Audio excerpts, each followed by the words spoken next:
How do I tell my daughter about her grandfather? With a note from Dad. Hi, Avery. I want to talk to you about Jack Dawson, a.k.a. Grandpa Jack. He was in the hospital recently, and it made me think about his remarkable life and how he has affected me. One of the things that most connects me with him is his desire, like mine, to do things his own way. He likes classic literature and poetry as much as football and baseball. When he was working at Cheverus High School in his 80s, he had no problem sitting in band class and learning the trumpet with teenagers. He has never let age or convention stop his learning and exploration. Grandpa Jack's life started out with great difficulty. His father passed away when he was just 7 years old. On top of that, when he was 12, his mother passed away. His brother, sister, and he all had to grow up fast. They all handled that stress remarkably well. Still, to think about being without your loving parents from a young age is something no child should experience. When I walk past the pictures of his mom and dad in Maine, I imagine them being so incredibly humbled and proud at how their son has grown up. Even though they are not here with us, they know how well he has turned out and how much he has given of himself to others. They know he has turned out to be an incredible dad, grandfather, uncle, brother, friend, and teacher to so many. That I would sit down to write this note to you, his granddaughter, is proof of that. He has done so much to honor his mother and father and their memory. Grandpa Jack is someone who squeezes all the juice out of life. He has been a teacher, coach, guidance counselor, published author, basketball and football referee, small business owner, and even served as the mayor of Portland, Maine, a major U.S. city. In many ways, there is something surreal about him. His body and mind are decades younger than the number on his birth certificate. He is a living encyclopedia with great recall and events and American history.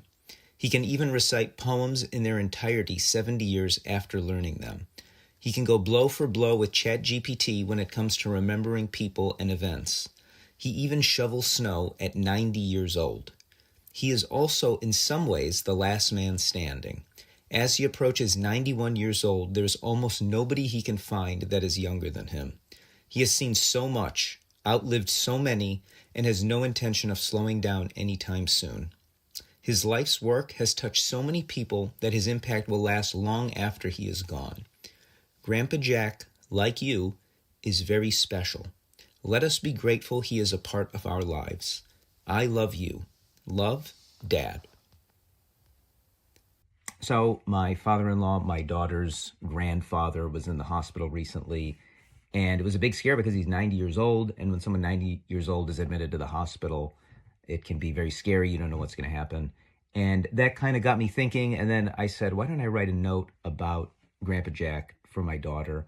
And I've written some before, but none kind of like this, where it kind of goes deep into his history and some of the challenges he had when he was really young, losing both his parents before he was, even graduated high school.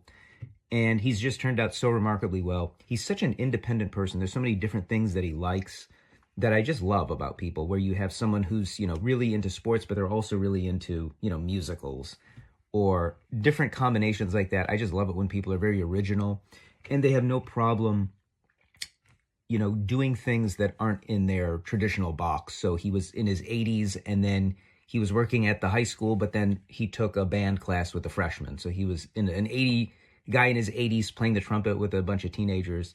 I just love stuff like that.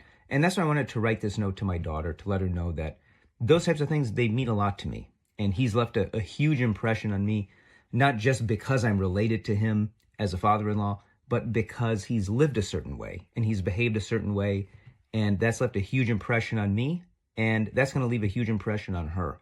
And the way that you live your life, it doesn't just affect your immediate family, it affects everybody. And so I wanted to know he's someone who's made a great impression on me, and I wanted to share that with her and with you, and that is today's note from Dad.